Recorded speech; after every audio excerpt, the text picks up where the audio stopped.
Sonic the Hedgehog sprints to number 1. Parasite gets a bump from the Oscars to finally get in the top 10. Call of Wilde and Just One More Kiss in 15 or 2. Rick Moranis comes out of retirement for a Honey, I Shrunk the Kids sequel. Rogue One starts filming finally. That and the rest of the top 10. Let's go.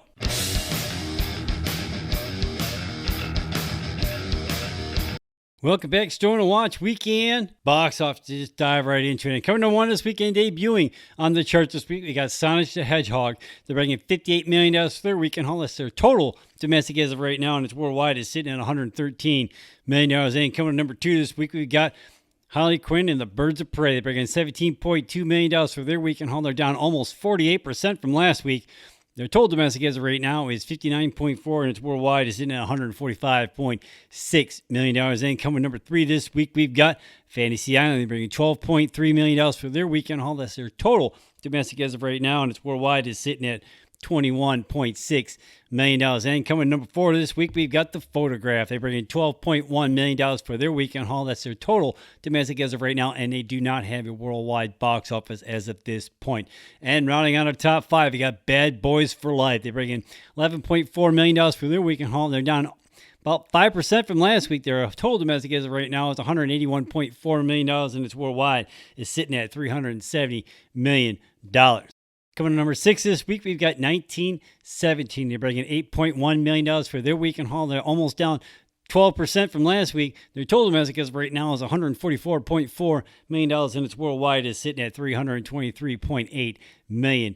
Coming to number 7, our Oscar winner for Best Picture and Foreign Film, we got Parasite. They're bringing $5.6 million for their weekend haul. They're up like 245% from last week. Their total domestic as of right now is $43.3 million, and its worldwide is sitting at $179 million. And coming on number 8, we've got Jumanji: The Next Level. They're bringing $5.5 million for their weekend haul. They're down almost 1% from last week. Their total domestic as of right now is $305.5 million, and its worldwide is sitting at $779.7 million. And coming on number 9, we've got Dolittle. They're bringing $4.8 million for their weekend haul. They're down almost 26% from last week. Their total domestic as of right now is $70.3 million, and its worldwide is $181.9 million. And rounding out our top 10, we've got Downhill. They're bringing $4.6 million for their weekend haul. That's their total domestic as of right now, and its worldwide is sitting at a whopping $5.1 million. Hell, that's one hell of a top 10. Now, that's pretty something. Now, Parasite got a little bit of a boost from the Oscars and what have you by winning those 4 Oscars, and so they finally jump up into the top 10, I believe, for the first time, I heard today. So that's pretty damn cool. I have yet to see that film, but it sounds pretty cool. I guess I need to go check that out. Now, Sonic the Hedgehog coming in at number 1. That's pretty damn amazing and what have you. Now, there's like, I was never really a big, huge fan of the game. I never really played it. That was like, I don't know, it just didn't. But it looked okay, but apparently a lot of other people thought otherwise. So, I don't know, did you see any of these movies in the top 10? Now, these are all based on estimates. I think they're going to add in today, seeing how it's like President's Day. I think they're going to add this into the weekend totals and what have you. So, I'm not really sure how that plays out. But right now, these numbers are based on the estimates for the box office. So, I don't know, did you see any of these movies in the top 10? Let me know in the comments down below.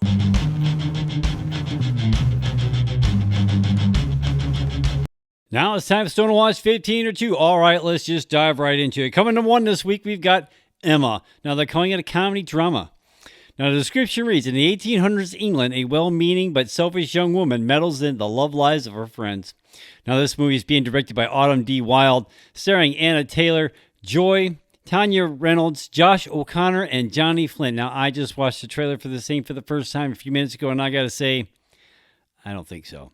No. I guess it doesn't look completely terrible, what have you, but the premise of this movie and the trailer does not get me want to go see this movie. It's just me. It might be something for you. So, I don't know. It doesn't look completely terrible, what have you. So, I guess when I see it, if I see it, I'm going to say like the $2 range. That's the highest I'm going on this one, because this one just does not look all that good, to be quite honest. That's just my opinion. I can be wrong. So, I don't know. Did you see the trailer for Emma? You're going to check this movie out. Let me know in the comments down below. Second on the list, we've got Brahms the Boy 2, now calling a horror mystery thriller. Now, the description reads, after a family moves into the Heelshire Mansion, their young son makes friends with a lifelike doll called Brahms. Now, this movie is being directed by William Brent Bell, starring Katie Holmes, Owain Yeoman, Christopher Convery, and Ralph Ineson. Just to save a few. Sorry if I butchered your name. Now, I just watched the trailer for this thing for the first time a few minutes ago, and this thing looks kind of messed up, to say the least. Now, I say it all the time. Horror movies are not my thing, but this looks kind of messed up. It kind of looks like it's like a little bit more of a spin on like that whole like child's play with the doll and type like that. I mean, you see it in horror movies all the damn time. You know what I mean? It's like one of their go-to horror things. It's a doll and it's possessing people and all that other stuff. So I don't know. It looks kind of creepy. If horror movies are your thing, this movie might be something for you. So I don't know. Did you see the trailer for Brahms, The Boys 2? You want to check this movie out? Let me know in the comments down below. Coming in third this week, we've got The Call of the Wild. Now, they're calling it Adventure Drama Family. Now, the description reads, a sled dog struggles for survival in the wilds of the Yukon.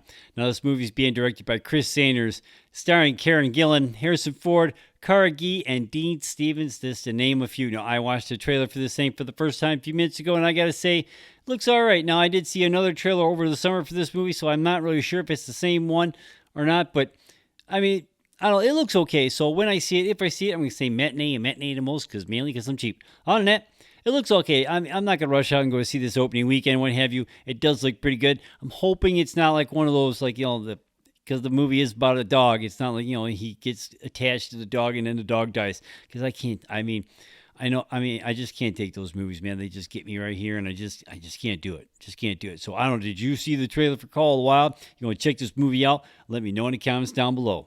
Fourth on the list, we've got Greed. Now, the comedy drama. Now, the description reads, satire about the world of the super rich. Now, this movie is being directed by Michael Winterbottom, starring Asa Butterfield, Isla Fisher, Sophia Cookson, and Shirley Henderson, just to name a few. Now, I watched the trailer for this thing for the first time a few minutes ago, and I got to say, I guess it doesn't really look all that good, to be quite honest with you.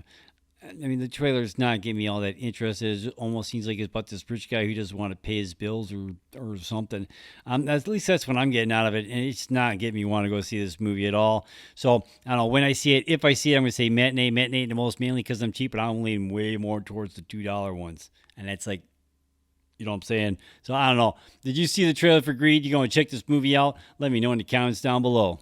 Fifth on the list, we've got Goldie. Now, they're calling it a drama. Now, the description reads, a teenager in a family shelter wages war against the system to keep her sisters together while she pursues her dreams of being a dancer. A story about displaced youth, ambition, and strength.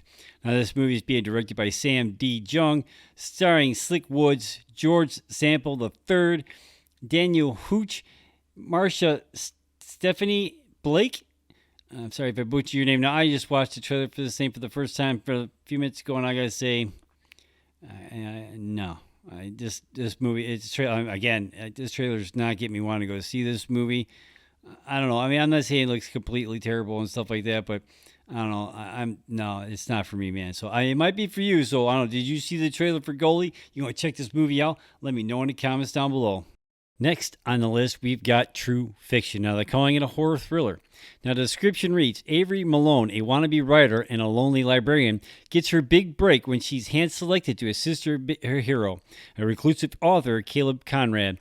Whisked away to Caleb's remote estate, Avery is given the one and only task to participate in a controlled psychological experiment in fear that will serve as the basis for Caleb's next novel. This movie is being directed by Brandon Croft, starring Sarah Garcia, John Cassini, Julian Black Antelope, and Julian Richings. Now, I just watched the trailer for this thing for the first time a few minutes ago, and this thing looks messed up, dude. Messed up. I mean, it's almost like, it's like the thing, it's either like a doll or it's like some place that's way off in the middle of nowhere and stuff like that, or somebody you don't really know. And those usually don't end well. Now, I say it all the damn time. Horror movies are not my thing, so when I see this, if I see this, I'm saying matinee the most, mainly because I'm cheap. On that, I mean, I doubt I'm going to rush out and go see this opening weekend when heavy. This does look kind of messed up. It looks like one of those, like, again, out in the middle of nowhere type situations and stuff like that, then it doesn't go well. It does not go well at all. So, I don't know, did you see the trailer for True Fiction? You want to check this movie out? Let me know in the comments down below. And finally, we got Just One More Kiss. Now, they're calling it a drama romance. Now, the description reads, To Death Do Us Part wasn't nearly long enough for Max and Abby, as his ghost returns to help her get over him, but with the second chance to be together, neither will want to say goodbye again. Now, this movie is being directed by Felina Hopkins, starring Patrick Zeller, Felina Hopkins, Francis Mitchell, and Eric Periano. Now, I just watched the trailer for this thing for the first time a few minutes ago, and I have to say, it looks okay. I'm not going to rush out and go see this opening weekend. It kind of looks like a Hallmark movie made on the big screen as far as I'm concerned. So when I see it, if I see it, I'm going to say matinee the most, mainly because of cheap. Other than that, it doesn't look all that bad and stuff like that, but it doesn't really want to get me to go rush out to see this movie. I mean, it looks like your typical, it looks all right. So, I don't know. Did you see the trailer for Just One More Kiss? You're going to check this movie out? Let me know in the comments down below.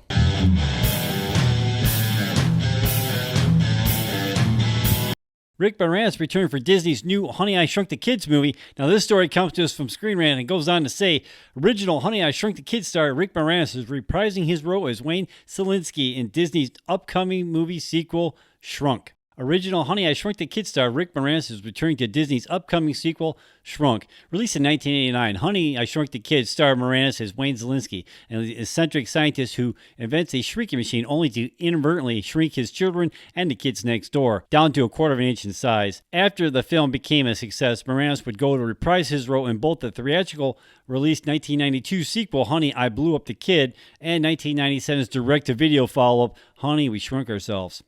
That same year, Moranis also semi-retired from acting in order to focus on raising his two kids following his wife's death from cancer in 1991. However, he did continue to do some voice acting in the years that followed, including his role in Disney's animated movie Brother Bear in 2002. More recently, he reprised the voice of his classic Spaceballs character and Darth Vader caricature, Dark Helmet, during a 2018 episode of The Goldbergs. Although Disney shot down the report last week claiming he would return as Wayne Selinsky in the Shrunk sequel, it appears he is coming back to the franchise after all.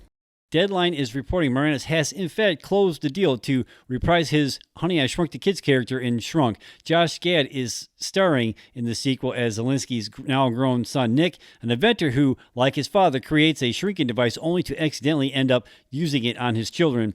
Famed artist Boss Logic has even put together a fan poster for Shrunk and honor Moranis' casting, with the actor featured alongside some familiar-looking pint-sized characters.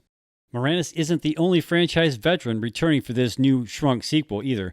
Back in December, it was reported original Honey, I Shrunk the Kids helmsman Joe Johnson had formally boarded the project, making this the first movie in the series he's directed since the 1989 original. Disney had initially intended to release Shrunk as an exclusive on Disney Plus streaming service, but changed their minds after reading Todd Rosenberg's most recent script draft. The film is now getting a theatrical release instead, with production likely to get underway later this year, assuming the recent waves of updates is anything to gauge by. Between his role in Shrunk and his upcoming appearance in Martin Scorsese's directed Netflix documentary, An Afternoon with SCTV, Moranis is already on his way of making a proper comeback as an actor. He's been hesitant about returning to his franchises in the past, having passed over making a cameo in 2016's Ghostbusters, for instance. But it seems the father and son storyline in Shrunk was promising enough to tempt him back into the arena. It also strong enough to get Johnson on board as a director, which is also equally encouraging. Who knows, the way things are shaping up, Shrunk just might surprisingly prove to be one of those better legacy sequels of late. Now, it's pretty cool to hear that Rick Moranis is coming back to reprise his role for this Honey, I Shrunk the Kids sequel, what have you. Now, I remember seeing the first one, and I liked that one. That was really good. I liked that movie a lot. I didn't really care for the I Blew Up the Kid sequel, what have you, and I thought that the third one actually got a theatrical release. Apparently not. And I kind of liked that one for what it was and what have you, so I don't know. It is really cool to see he's coming back. It's kind of a bummer he didn't come back to reprise his role for Ghostbusters Afterlife, but actually he just might, and we just don't know it yet, so I don't know. We'll have to wait and see how that all plays out. It doesn't bother me he didn't come back for that 2016 movie and what have you, because they all kind of did, but they weren't playing their characters. They were playing other people, and I don't like that one. You know, I mean, I just don't. And so I'm kind of glad he wasn't in it because I didn't like that one. That was a bad movie. So I'm kind of glad he did not come out of retirement for that one. But that's just me. So I don't know. Did you hear about Rick Moranis reprising his role for the new Honey, I Shrunk the Kids sequel? Let me know in the comments down below. Do you think it's cool that he's coming back? Let me know in the comments down below. Do you think this can finally lead to Spaceballs 2, The Search for More Money? I'm hoping. I don't know. Let me know what you think in the comments down below. Diego Luna confirms Cassian Andor Disney Plus series will film this year. Now, this story comes to us from StarWarsNewsNet.com. Disney boss Bob Iger has said the immediate future of Star Wars is in television. And as we wait for Mandalorian's return this October, work is finally set to begin on the next live-action Disney Plus Star Wars series. In speaking with Entertainment Tonight, Diego Luna said he's gearing up to slide back into the role of Cassian Andor in the Disney Plus Rogue One prequel series that will film later this year. He goes on to say, quote, "Yes, we're doing it. We are doing it this year. It's happening, and I'm getting ready for it," end quote. Originally set to shoot in 2019, the series is purported to follow the adventures of Cassian and his sharp-tongued droid K2SO, once again played by Alec Tudyk, before the events of the film. Luna has read some scripts and is really excited about the direction they're taking, but admits knowing very little about what's in store for his Alliance intelligence officer. He goes on to say, quote, "I can't wait. It is really cool to tell a story where you already know the ending. It is a different approach because of the beauty and how things happen. It's not just what happens. It's not the typical way of approaching a story. It's about how things happen, which in fact is the same that happened in Rogue One. You know the ending, but you don't know how it happened. We have that same challenge in front of us again, which is exciting," end quote. The series most likely won't make its debut on Disney Plus until sometime 2021, but it's promising to hear the show is moving forward. The cameras are ready to roll this year.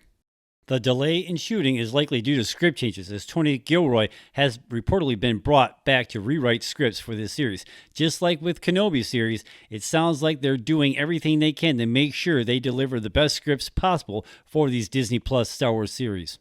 I think this is pretty damn cool news that they're finally saying something, that we finally find out that they're going to do something with this Rogue One TV series and what have you. So I think they start shooting this year and we get it next year. That's fine. I'm okay with that, as long as they're actually going to do something with it. Now, do you think I wonder what they're going to call it. They're going to call it the Cassian Andor and K2SO show? Or are they going to call it what Alec Tudyk was saying over D23, the K2 Fast and K2 Furious show? I'm not sure what they're actually going to title it. I mean, I don't know. I liked the movie. I thought Rogue One was pretty damn good as far as all the new Disney Star Wars movies goes and what have you. I mean, for them to take that one paragraph out of the opening crawl for episode 4 and turning it into a movie, that's pretty damn cool. But I want to say, and most people don't know this or not, but they actually already did had that story in the old EU books. They did. It was in the Han Solo trilogy books and what have you. It was one of his girlfriends that he had, I think it was Bree or Bri or whatever. She was leading a band of rebels that were trying to get the Death Star plans and stuff like that. Almost like that. It's like the Rogue One story right there. I mean, the only difference is that they expanded more on it than they did in the book. And all those people didn't make it either. So, I don't know. I have to wait and see how that all plays out. I mean, I just wanted to point that out. Most people don't know it, but just so you know. So are you looking forward to this Rogue One show they're going to make for Disney Plus? Let me know in the comments down below. Do you think they should have done something else instead of this Rogue One show for Disney Plus? Let me know in the comments down below. We already know how it's going to end. And what have you, we already know he doesn't make it out of Rogue One. Spoilers if you haven't seen the movie. But I don't know. I mean, I'm looking forward to it. I did like the K2SO character, what have you, like a real smart ass droid. So I'm kind of, maybe they explore that a little bit more. I think there was a comic book storyline that they had going on with these two too. So I wonder how that's going to play into this as well. If this is going to be before that, it's going to be after that. So I don't know. I'll have to wait to see how that all plays. You're looking forward to it? Let me know in the comments down below. Wow, man, it's one crazy top 10. Now, I didn't think that Sonic the Hedgehog would jump this far up in the top 10, let alone take number 1. So that's pretty damn cool if you like that game. Now, again, I wasn't a big, huge fan of the game back in the day. I didn't really play it and stuff like that. I remember my older daughter playing that game quite a bit when she wasn't playing Pokemon and what have you, but I didn't really play that game myself personally. So, I mean, I didn't really have that. But from what I heard, it sounds pretty good. It's like a classic Jim Carrey character that you don't want to miss. He's like he's like pretty much his old self, what have you. So at least that's what I'm hearing. He steals the scene every time he's in it, according to what I've heard so far. Birds of Prey, they dropped down like almost a little over 50% from last week. So, but they did get to stay up at least in the number 2. So I don't know. Let's wait and see how that all plays out. Now, my one buddy said he went to go see Fantasy Eye, and he said it wasn't really much of a horror movie, but it was a lot of good plot twists and stuff like that, and he said it was pretty damn good. So I just actually might go check that movie out. So I have to wait to see how that plays out. My wife said that show was creepy when back in the day, and she didn't like watching that show. So I watched it a few times, and I remember a couple episodes that were kind of creepy and what have you, but I guess it all depends on which one you watched, right? I mean, I remember one or two being kind of creepy, so I guess that's maybe where these people got the idea of turning this into a horror movie. So I don't know, I have to wait and see how that goes. Bad Boys, they're still in the top 5. You got to give them credit. That's pretty damn cool for Will Smith and Martin Lawrence and what have you. So, and Parasite, our Oscar winner, finally gets up in the top 10. That's pretty damn cool. So I have to wait. I mean, almost 200 million, but I guess like the budget was pretty small, so like they're like raking in the dough. Now, when I watched the trailer for Downhill and I was reading the description, it was like being listed as a drama, comedy, and what have you. From what I've heard, like I believe it was on Fox News, like last Saturday morning, what have you, that all three critics that were on there said that it is not a comedy. It's more of a drama, like maybe a darker comedy than what you really would expect. It wasn't really that many funny parts at all. If they were all pretty much in the trailer. So like in that one spot in the trailer when he's like trying to pick the dangerous downhill ski route and stuff like that, it wasn't because he was trying to be cool and stuff like that. He was, from my understanding, he was not trying to be nice to his family, according to my understanding. So I don't know. So I mean, I have to wait and see how the hell plays out and what have you. So I don't know. Call of the Wild, that looks pretty good, I guess, and what have you. And I did happen to notice, like over the weekend, when the trailer went to go start, they had the first 20th Century Studios logo up on TV that I've seen for the first time and what have you. So that was, I guess, kind of cool, I guess. I mean, I was like, whoa, hey, oh man. So that was kind of neat to see that. I don't know. The rest of these movies that are in the 15 or 2, I mean, Emma, that does not look good at all. At least not in my opinion. So Goldie definitely doesn't look all that great. So I don't know. I guess it all depends on your point of view. Diego Luna is pretty damn cool. He says they're going to start filming here fairly soon for that Rogue One show. So that's pretty damn cool. We're probably not going to see it until next year, so which I'm okay with as long as it's good. Have to wait and see how that's going to all pan out, and hopefully it does. So Rick Moranis coming out of retirement to do that Honey, I Shrunk the Kids sequel. That's pretty damn cool. So it's kind of a bummer he didn't come out of retirement to be in Ghostbusters Afterlife, but maybe he did, and we just don't know it yet, right? You never know. We'll have to wait and see how that plays out. It also broke today that WWE star Sasha Banks was casted in The Mandalorian. According to what some reports are saying, that she's already filmed her parts and what have you. I guess it's kind of cool. I don't really know who she is, to be quite honest with you. I don't really follow wrestling, but maybe she knows Gina Carano and stuff like that. So that's kind of like where it comes in. So maybe she's going to be another Rebel Shock Trooper. Maybe. I mean, just maybe. I mean, I'm just throwing that out there. I have no inside information. Clone Wars Season 7 drops this Friday, and I still have not gotten any confirmation whether or not if it's going to be like all episodes at once or just going to be one at a time. I'm kind of hoping one at a time. But that's just me. I mean, I'm just kind of hoping one at a time. That's just me. Also, Matt Reeves drops our first look at Robert Pattinson in the bat suit and stuff like that. Now, you can't really see anything. There's that big, huge red tint over it. I heard some people kind of comparing it to the Daredevil from the Netflix series and stuff like that. I guess I kind of can see that if you look at it because it's in the red tint. I don't really think that has any bearing on it whatsoever. Personally, I don't think it looks all that bad. My brother, who's a bigger Batman fan than I am, not too crazy about it. I think he's a little bit biased because he's not really all that big, huge of a Robert Pattinson fan. So I have to wait and see how that all plays out. I mean, it's just a suit. It's not really saying anything. There's no dialogue, so you can't really go, oh my God, he's really ruined it. You don't really know yet. It's just a suit. So relax.